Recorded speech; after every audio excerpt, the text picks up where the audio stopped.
The other impact that we have seen of COVID is employers struggling to provide support and tools of trade, to facilitate working. So as part of ensuring that we meet the protocols, based on the closure measures, a lot of employers have moved to remote working. Remote working requires that you facilitate tools such as laptops. Sometimes there's the aspect of internet or airtime. So we've seen, an impact of that, especially where employers have not necessarily been able to completely meet that. And obviously on employers, there's been an impact on performance efficiency for the staff, because then there has had to be a significant way of reorganizing how work has been done, And what is obvious to us is like the education sector, because many of us have children or have relatives who have children, or this is something that has been in the media. So ensuring that the staff that you have are still performing, the roles that have not become necessary, and you choose to keep your employees. How do you ensure that these staff are performing? Because then you pay for performance. A lot of employers pay for performance. So we've seen a lot of engagement from people managers to determine what work are our employees doing on a day-to-day basis, on a week-to-week basis, as we reorganize work, as we organize tasks, as we look to new ways of working. There's been more engagement from people managers with their employees, just to ensure that there's work efficiency and people are productive. So these are just some of the impacts that we have picked in regards to our customers. And maybe I'd like to pass this over to you. We have quite a number of participants to hear from you. What has been the impact of COVID on your company or on you as an employee? And if you'll allow me, because I can see the participants that are here today, maybe I'll just call a few of us to just, highlight the impacts that you are facing. Are they in line with what we have mentioned, or is there another one or additional ones that we have not mentioned? So allow me to just speak on a few people to just tell us. Anthony Nyaga, are you on the call? Are you able to tell us what has been the impact of COVID on your company or on you as an organization? Anthony Nyaga? Anthony?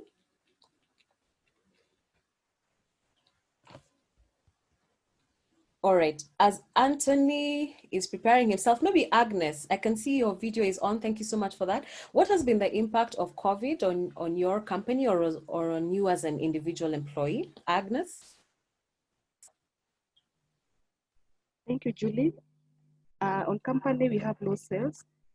This has really affected us because we did low disbursements. And that's what we rely on as a company. Then on our customers, there was low repayment. Most of the people were not able to pay their loans on time. And this affected our collection. Okay. Yes. So no sales and no repayments. So yeah, anything else? There's a comment from Juguna on the chat saying uncertainty has meant that staff are not as focused, leading for reduced performance. Okay, all right. So yeah, so lack of focus brought about by the uncertainty, so leading to reduced performance. So performance efficiency is definitely a concern. Thank you so much for that, Njuguna. Thank you so much for that, Agnes. Emmanuel Norega, would you like to contribute? What are some of the challenges that you have faced?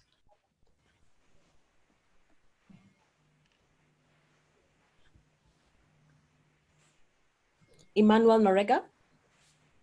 I can hear you. Yes. The challenges that we have faced on the company way is on the collection and repayment of the clients, because most of the clients are business partners, and when their business were affected, we had a difficult time on collecting the cash. On my personal, I was affected due to the security purpose of my family and myself. Okay. So that's all. All right. Thank you so much for that. Joe Ngure, any contribution from your end? What has been the impact of COVID? Joe Ngure? I think the major negative impact that COVID has had is on our overall business, especially on disbursements. So we've not been able to disburse as normally as we do. So, and that disbursement is one of our major income generating channels. So it has really affected us. That trickles down now to the expected repayments that we project, which have been a bit constrained and challenging. But on a personal level, as a staff, I think the uncertainty, even in other organizations, where you hear people are being, their jobs are being become redundant and all that, it's been a bit of a gray area. But over time, reassurances have been there. So that was a real concern, even for us here at Springboard Capital, I guess. All right. Especially for me. Okay, thank you so much for that. Let's hear from some ladies. Nosim Apale, thank you so much for joining us. What have been the challenges that you have faced in your organization, or what has been the impact on you as an employee? Nosim?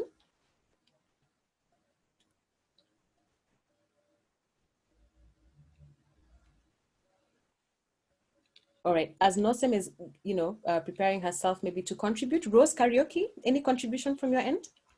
Rose Karaoke? Rose?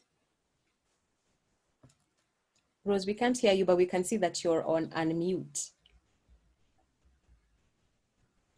Rose?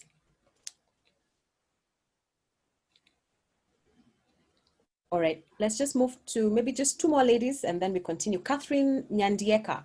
Catherine, any comment from your end? Catherine? Yes, I can hear you. Yes. What has been the impact of COVID on your company or on you as an employee? Basically, it's what my colleagues have said.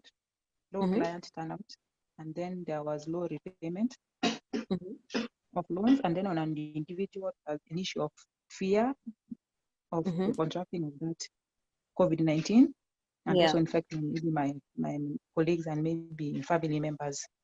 Okay. Yes. All right. Yeah, Thank you so much. we have a comment from Rose saying her biggest challenge has been working from home and unplugging from work now that her office is her home and her home is her office. And then also coordinating with colleagues remotely because she's in a million Zoom meetings. Okay. Okay. All right. So social challenges, working from home, unplugging from work, and coordinating with others on online platforms. Thank you so much for that, Rose. Any other comments, Carol, that have come in from others? Yes, we have one from Caleb who's saying he's agreeing with Juguna. Another contribution to reduce performance has been the requirement to work from home. We have moved from work-life balance to house calls to work, but house calls, work balance. The balance. Yeah. Yeah. Okay. All right. Thank you so much for that, Caleb. Any other contributions? That's what we have for now. All right. Okay. So guys, thank you so much for those contributions. I think they're very much in line with the challenges that we had identified. And obviously picking a little bit more on that, working from home when your kids are around, there's the waking up from your bed to the office and maintaining a where is the, where is the balance on that? So thank you so much from that. And definitely on the uncertainty on matters of redundancy. So thank you so much for your contributions. And so that basically leads us to, as people managers, these are the challenges that we face as employees. These are the challenges that we have seen our businesses and our organizations struggling with. So as people managers, or as owners of businesses, or as employees, what can we contribute on matters of, effective people management, just to manage or counter some of these challenges that we face? So one of the aspects is credibility. As a people manager, as a business owner, you need to be credible and handle both credibility, trust, and communication together, because the reality is that employees want management they can look up to and trust. They want management that is real, that your communication can be trusted, okay? That you can be relied on to be open, to provide open information, to be honest, okay? So managers who project confidence, who project calm, and positivity during these periods of uncertainty, so managers who can, respond or rather, let me say, people respond to a safe harbor in terms of uncertainty. So that if they consider you to be a safe harbor, then, to create reassurance, to respond to their uncertainties, that manages the aspect of their focus. One of us talked about lack of focus, leading to performance inefficiency. So you need to, or as people managers, we need to address the uncertainties, the questions that people have. And what you find is that good managers are good communicators. So during a crisis, everybody needs reassurance. Everybody needs some kind of reassurance, whether it's employees, whether it's contractors, on matters of job loss or business, business continuity. Everybody needs some kind of reassurance. So communication is a key aspect to ensuring that people's uncertainties are managed and people are getting back to some kind of normal or are able to perform. So what we recommend is that as people managers, as business owners, address the questions address the arising uncertainties, so that staff, your partners, your colleagues, they feel informed and they feel supported. So you need to be credible, and you need to drive aspects of trust. You need to drive aspects of communication. And as people managers, whether you drive a small team, you manage a small team, you manage just one person, or you manage teams of people, you need, or you're in, departments that are communication drivers, or you deal with customers or external partners, be that person who drives trust and communication. You can be relied on for information and trustworthy information. Secondly, as we move to remote working, we've had a lot of businesses who've had staff working remotely. There's the aspects of security and data protection. So it's important to consider, as you issue out tools of trade to your staff, maybe you aren't doing it before, how will you ensure security of those tools of trade? If it's laptops, if you're giving, or there's information that's going out, how do you ensure data protection? So what we recommend is that you consider working with partners who can facilitate this. We have a lot of consultants you can talk to guide you in these lines. We have platforms, or suppliers who, provide data protection tools, Microsoft and other digital providers for this, because information, organizational information is a key asset, and organizational tools of trade are a key asset. So ensuring that you have policies that manage this, you have procedures for managing this, ensuring security of your own tools. Then we move to employee safety and wellness, and that is something that we have, has been, considered, a key area of impact. We've, a lot of us have, or some of us have talked about the fear of contracting COVID as individuals or for our families, with the exposure, in our transport sector, as you move from one place to the other, as you interact with people, because that has not stopped. We did not have a complete lockdown. So how do we drive employee safety and wellness? So one thing is that we need to create a safe working environment that meets all protocols. So have the temperature guns at your office premises, ensure there's water, soap, and sanitizer, just the general things. Ensure spaced working spaces, so if it means that you have, shifts, or, you kind of reorganize your office so that people have airflow, the spaced working spaces. Ensure disinfection of workspaces. These are things that we hear on a day-to-day basis, but we have to be intentional and conscious about it. Ensure, you can consider establishing a dedicated hotline or contact for queries, so that if employees have queries, those who work remotely or in other locations, they know there's a contact they can reach, when they have questions. Maybe they have their relative who is struggling, has COVID symptoms, or, whatever. They have a contact they can call, or they need to go to hospital, they're, displaying whatever. There's a contact that they can reach, for reporting whatever info. Maybe they're having a problem in a specific station, which, you're not there. They know there's a contact that they can call and report. We also recommend conducting regular surveys for employee wellness checks, just to know how your employees doing. Do a pulse check on your organization. You want to know, are they feeling supported? Do they feel that they have the information? that they need to be able to manage or go through this uncertainty, and once you receive, feedback, it's important that you act on it.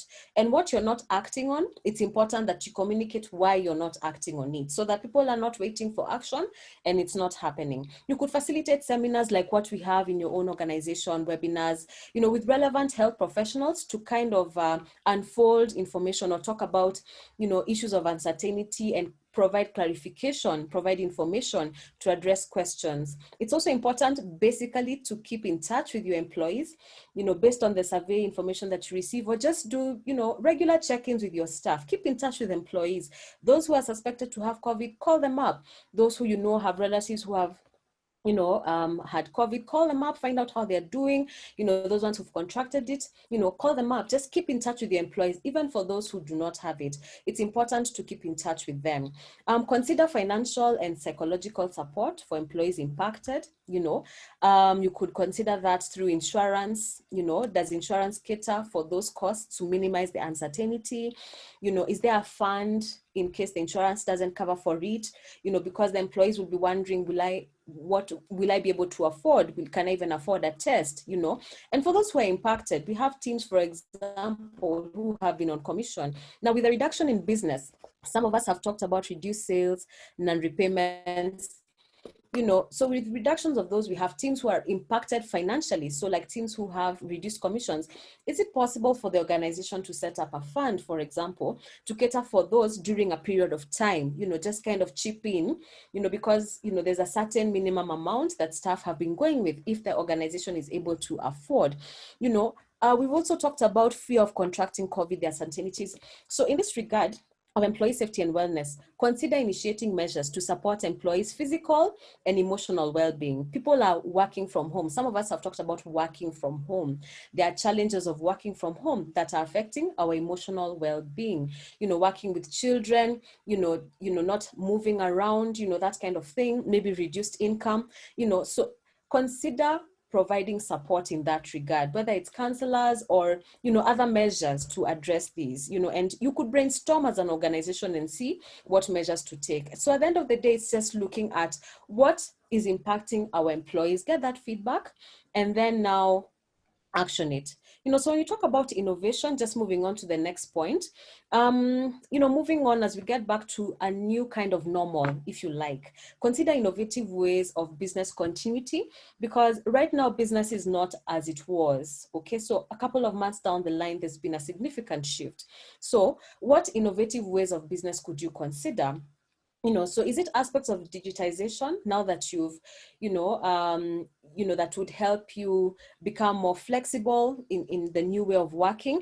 Is it incorporating other business lines because maybe certain business lines are not working, just to ensure that the impact on your staff or the impact on your employees is minimized, and then possibly retraining your staff in those ways? What are the creative ways of engaging your customers and partners? Some of us talked about non-repayment of loans or or commodities because people don't have money. So what are the ways that you can support your customers, to ensure that they're also able to repay you, and, to possibly discuss flexible working arrangements or flexible repayment arrangements, so consider creative ways of engaging your customers and partnering with them so that then they're not grounded and you're not grounded, so both of you are moving, are moving on. Something is better than nothing. So if they are making repayments in a little, little by little, that's better than them not making any repayments at all, So consider innovative, staff engagement activities, to address the emotional aspects of your staff. Are they feeling lonely? Are they feeling depressed? Are they feeling stressed? Are they feeling a stretch of working from home where there's no balance on working and, living? So what are those staff engagement activities? You can actually make a conscious effort to say, working is from this time to this time. Let's have activities to engage your remote teams, through online or learning sessions or whatever.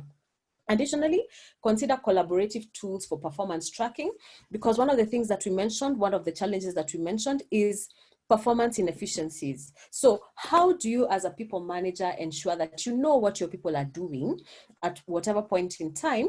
So what are those tools that you could incorporate? What are those tools for sharing files, for tracking work? We have a lot of online tools. So we need to consider innovation. It's one of the key aspects of effective people management during a crisis. Moving on, it's important to set clear expectations. And this is both on formal expectations and non-formal expectations. So formal expectations, we're talking about work targets. There's obviously been a shift in that, with business decline. So obviously we've had to rethink about what work we do, how we do it. Maybe you've incorporated new lines of business or whatever. So you need to have you need to set very clear expectations with your staff about what work is to be done within what timeline, what deliverables are expected, how will they be measured, what will show that those deliverables have actually been met, and what are the targets. And then have regular check-ins on that, just to ensure that you're on the same page with your staff. They're not feeling lost. If they need, clarifications, they know they can call on you. So have clear expectations on formal work and also on informal aspects. So during this period of time, what is expected of your staff? They're expected to come to work on time. There's a staggered shift system. So now there are new reporting times, for example. They're expected to sit in a certain way in the office, to wear their masks. They're expected to handle customers in a certain way. So what is the expected behavior?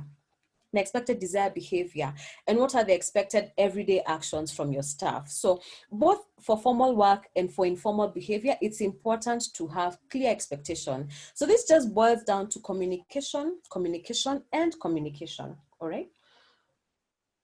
So moving on to employee engagement, you want to, one of the challenges that we talked about was lack of focus, hence performance inefficiency.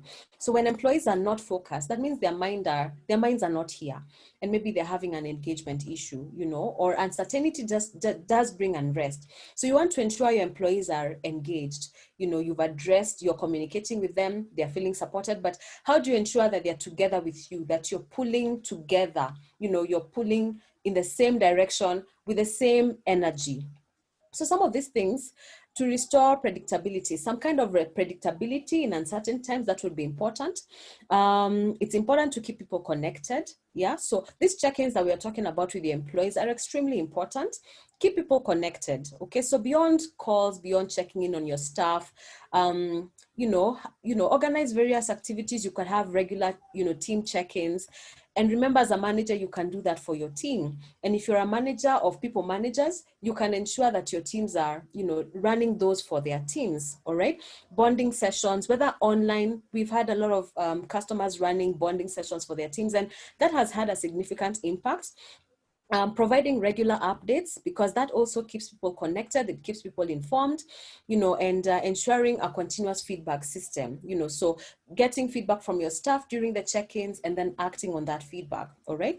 And then providing support and resources required is also important for employees to feel engaged, because then they have the tools of trade. So do they need airtime? Do they need increased airtime because now they're calling more customers, because customers are not coming? Provide that. Okay. So do they need, internet connectivity, so see if you can provide that as a business. So what we're saying as a people manager or as a business owner, see how you can encourage or facilitate, the provision, so that employees feel supported and, they're able to move with you. So moving on to flexibility and adaptability. So basically what we're saying is consider implementing flexible working options, because like we said, we're in a different working arrangement, and I still go back to schools. You can see how they work now. They've moved into digital ways of operating, so consider that for your own business. What are the new ways of working that you can adopt? What are the new working options that you can adopt? So be open to adjust as a company, be open to adjust your strategies, be open to adjust your work plans, and engage your teams in discussing these. Okay, so For teens that need to, probably move to other jobs because their jobs are affected, encourage them to be flexible and adaptable if they have the skills to learn skills, to learn new skills. And finally, on continuous learning, that basically talks about, touches a bit on flexibility. Oh, sorry, I missed a point. On exchanging feedback regularly, I think we've talked about that. This is basically on formal and informal check-in sessions. And you can have that through, like we said, calls, checking in through your teams, staff meetings.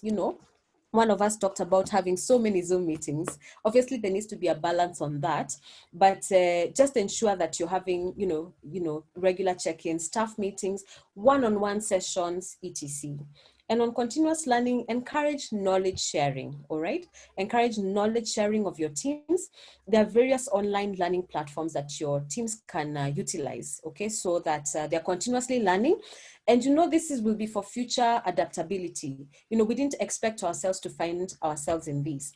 But for those ones who are continuously learning, who have varied skills, they're able to fit and do various tasks. So encourage your teams to continuously learn, and track their online learning, facilitate it if you must. Expose staff to new tasks through restructuring of responsibilities, that kind of thing.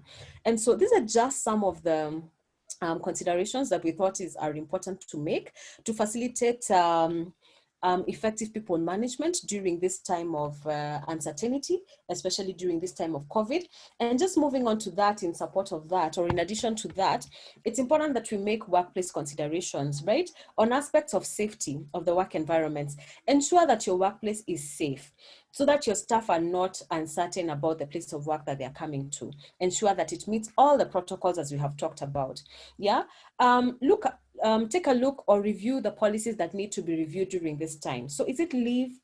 Some of your leave policies that need to be reviewed, some of your sickness, communication, traveling. And what we mean by that is, for example, depending on the exposure rate, exposure to the, to the disease that you have encountered, would you consider reviewing, say, the number of sick leave days that your staff have? Because maybe, there's an aspect, for example, of certain days that go with no pay. So is it possible to review during this period, that kind of policy, just to ensure that your staff feel comfortable, that kind of thing? Or considering, okay, there's someone, okay. And is that a question? No, right, I think it was just some interruption. Carry on. All right. Or consider, a policy on temporary absence due to illness without necessarily requiring a sick note. These are the kind of things that we're talking about. Or on aspects of travel, so, you might want to consider having an obligation, to have most or the majority of your business meetings online, to avoid travel unless it's absolutely necessary. It's also important to keep abreast with government travel guidelines, share these with staff and keep track and communicate with travelers so that they are, in the know at all times. One of the policies that you might want to consider is for those who have traveled maybe outside the country for business purposes. When they come back, perhaps there should be a policy aspect that they need to quarantine or be in isolation for about 14 days. So in essence, what we're saying, your policies and procedures, have they been impacted by this situation, by this, particular situation that we find ourselves in, and what updates do they require? Now, as concerns workplace news and information, it's important to manage the kind of information that is, shared within your organization. So you want to ensure that you're consistent in sharing relevant information, your staff feel informed. So if it's government regulations, you're up to date and you've passed on that information. If it's the situation as it is where we stand, they're up to date on that. So you want to share relevant information about COVID symptoms and disease and prevention, and from credible sources. You want to avoid misinformation.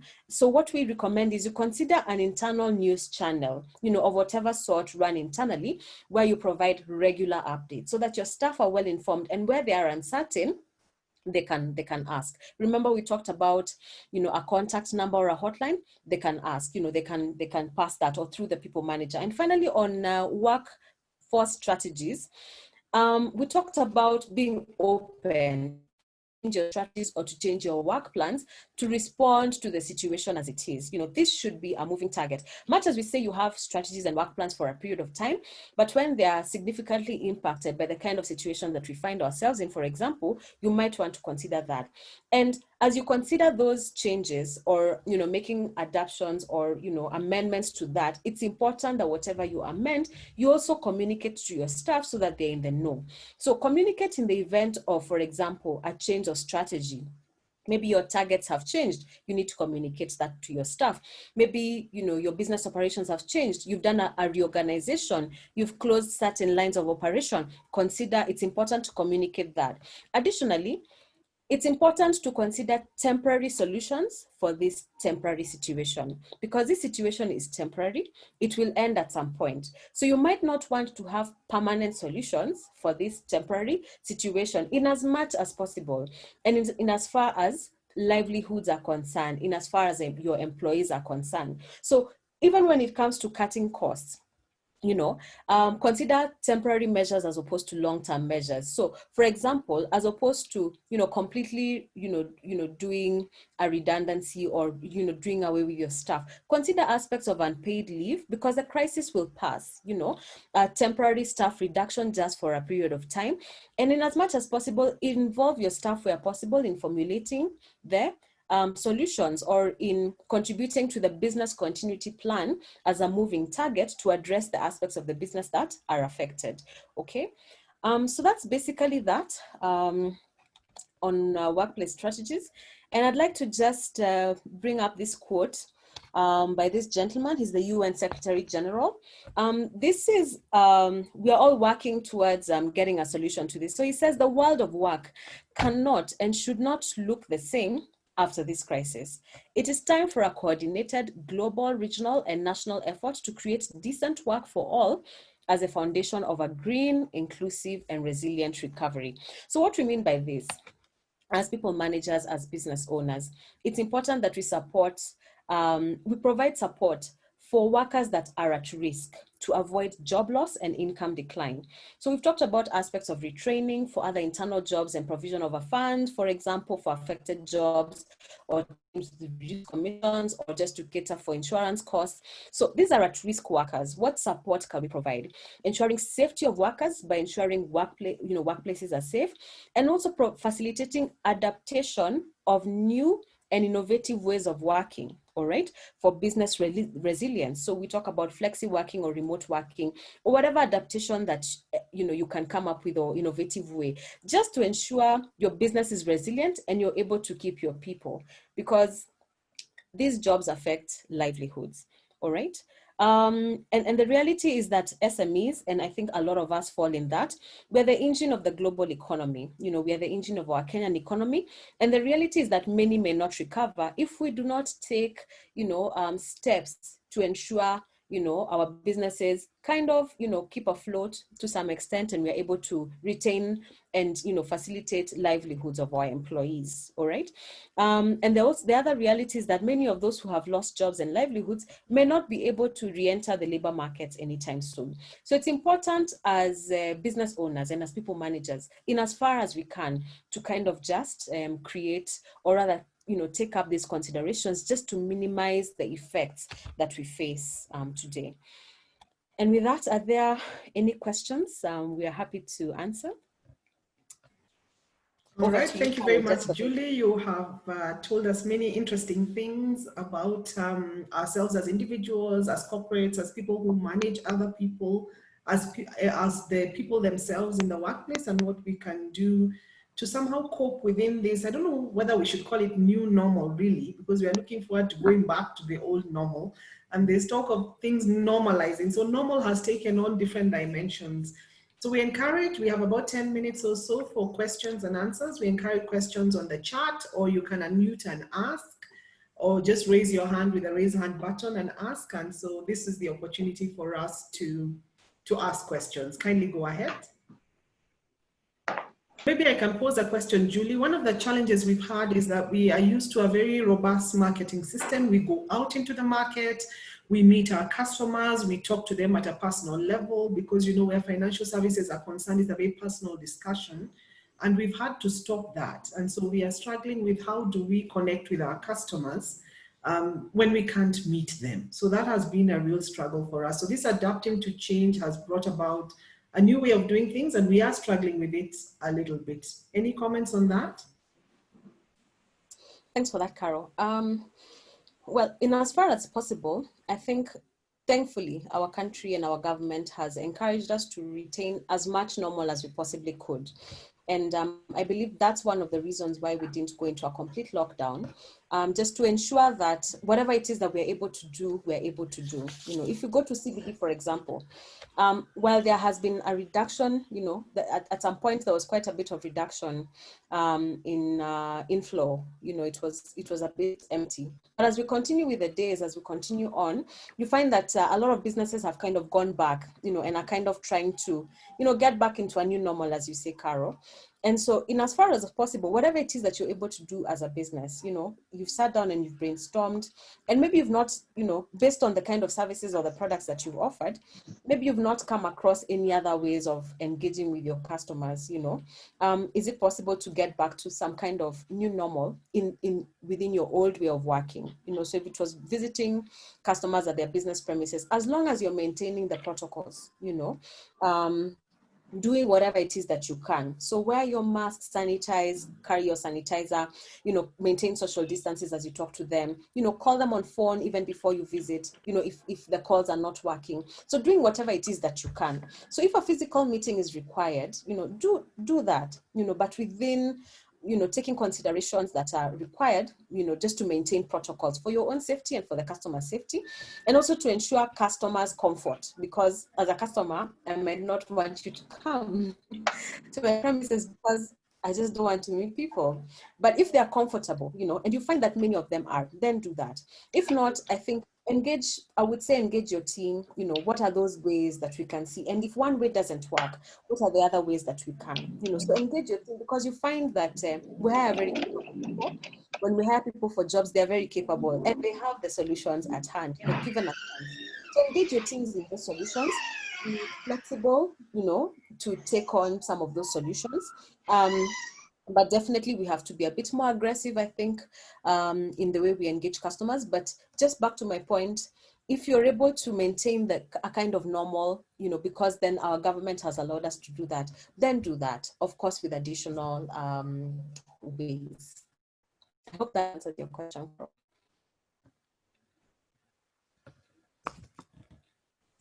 Okay, I think Carol disappeared for just a little bit. Carol, I can see you, but I think you're on mute. Yeah, Carol, you're on mute. Yes, sorry about that. There was a question on the chat about how do we cope with Zoom fatigue and disconnecting from our colleagues, because now there's so much online engagement and we are not used to it, and it's creating all sorts of new bodily sensations. Yeah. Thank you so much for that question. And I think organizations have to be conscious about that. So I can speak about it from an organization perspective and from an employee perspective. So organizations have to be conscious in the sense that in the meetings that you set for your teams, you know, sparse or, you know, create space for the employees to also have time to work.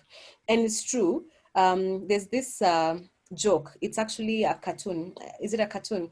But it shows a picture of a guy during the first Zoom meeting. He's all excited and happy. And it shows, you know, the guy in the 100th Zoom meeting, and he feels like he can kill someone. And that's a reality. There is Zoom fatigue. So as organizations, we need to be conscious.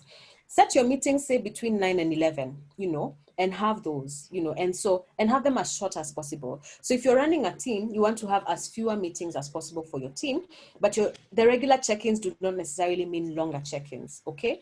And within reasonable time, so that people also have time to work. But as an employee, what I find works is also blocking your calendar for work, you know, so you've blocked off sessions where when somebody checks your calendar, there is no space for an online meeting. All right. So there's also that option for you as an employee, so that your calendar is not always open for online sessions. So the organization has a role to play in that.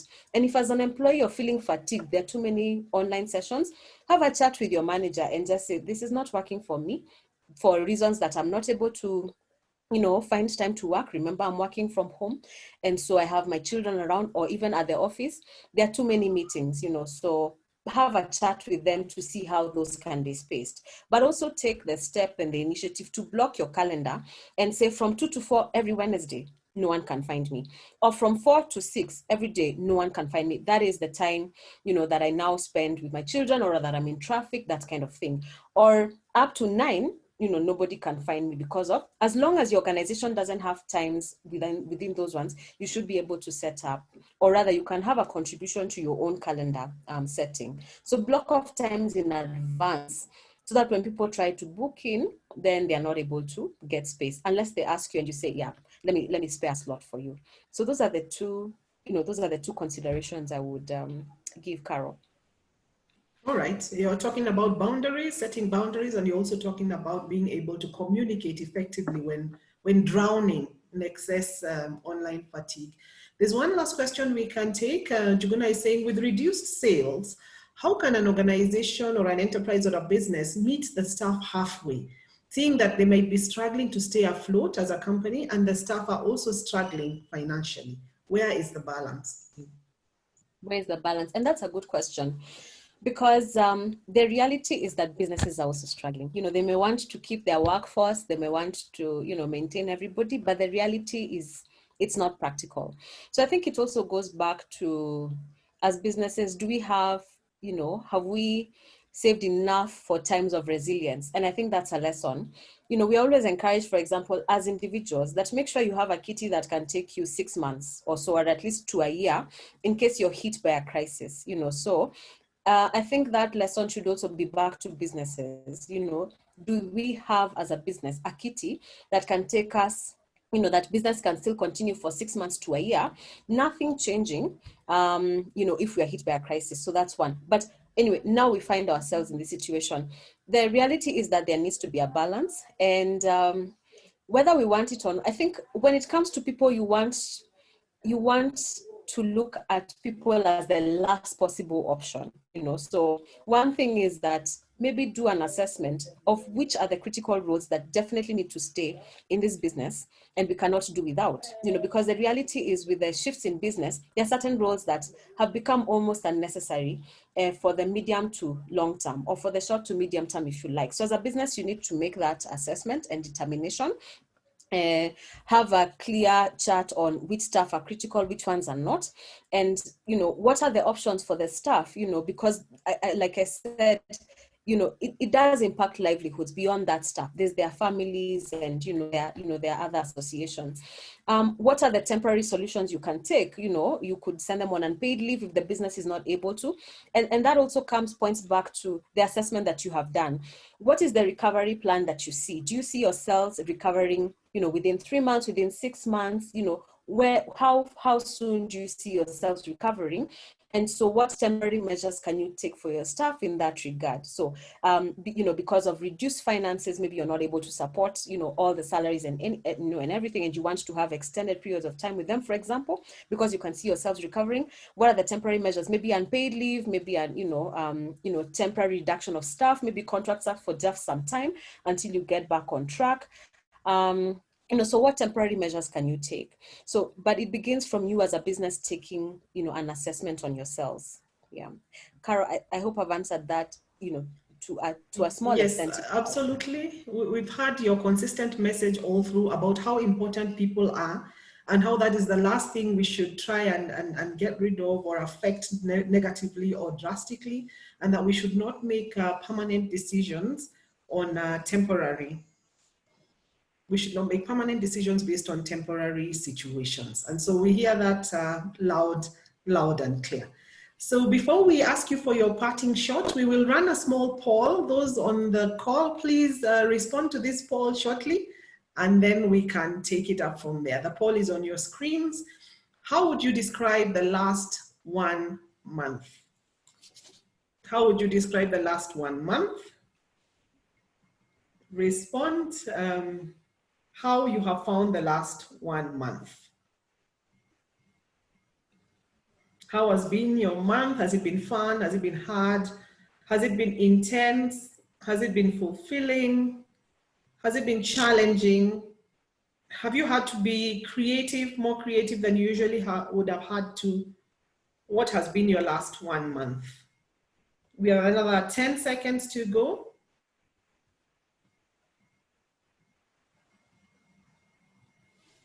Another 10 seconds to go. A few more respondents. How have you found the past 1 month?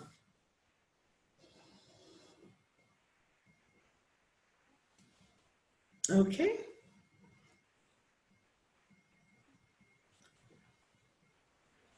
People are saying that they wanted to answer 3 at a go, but they found it X, Y, and Z, but we're only limiting to 1. So what's that emotion? If you had to choose just one, which one has been more dominant for you? Okay, let's look at what our results are.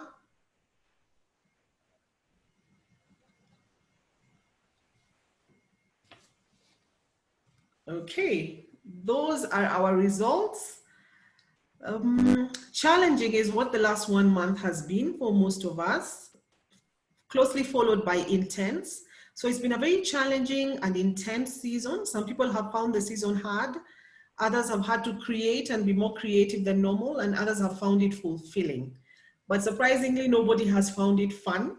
And so it is important, as Julie has told us through this whole session, to be in touch with ourselves, in touch with our feelings, in touch with how we are feeling as a team, in touch with how our people are feeling, whether you're managing one person in your business or a whole team of people or people across different geographies. How have they found the past 1 month? And this is how us on the call have found this past 1 month. We found it challenging. So with that in mind, let us be more empathetic to each other. Let's reach out to each other. Let's ensure that even with the situation at hand, that we are able to manage people in these uncertain times. Those who found it creative and fulfilling, to be able to share with others what this creativity has been and what the fulfillment has been, so that we can rub off positivity on each other. Julie, we give you an opportunity for your parting shot before we close our call. Back to you, Julie. All right. Thank you so much, Carol. Just moving on. This is my parting shot to all of us, and it's by Martin Luther King Jr. It says, the ultimate measure of a man is not where he stands in moments of comfort and convenience, but where he stands in times of challenge and controversy. That's my parting shot to you, because the reality is that there's always summer and winter. There's always recession. You know, recessions will always come. There'll always be hard times and good times. So, but the ultimate measure, even for us as a business, is not where we stand in moments of comfort and convenience when things are going well, but where we stand in terms of challenge and controversy. So I think this is a big lesson for us to prepare. And now that we have found ourselves here, to manage effectively and to get out, to do whatever it is that we can to get out of this stronger. And if we don't, the lesson is still learned, to prepare for another time when this has the possibility to recur. That is my parting shot. Carol, back to you. All right, thank you very much, Julie. What an awesome quote from an awesome leader that continues to live on and whose legacy continues to inspire us. May we all on this call be this person who can be measured, not in moments of comfort, but in moments of challenge and controversy, and we have stood the test of time. Dear members on the call and guests and our friends and stakeholders, we've come to the end of this session. It's been an awesome session. Julie, we have so much to tell you. We can't begin to tell you how thankful we are for your having come, prepared, shared of yourself. There's people asking on inbox whether we can share your presentation. Do we have the permission to share your presentation with others? Yes.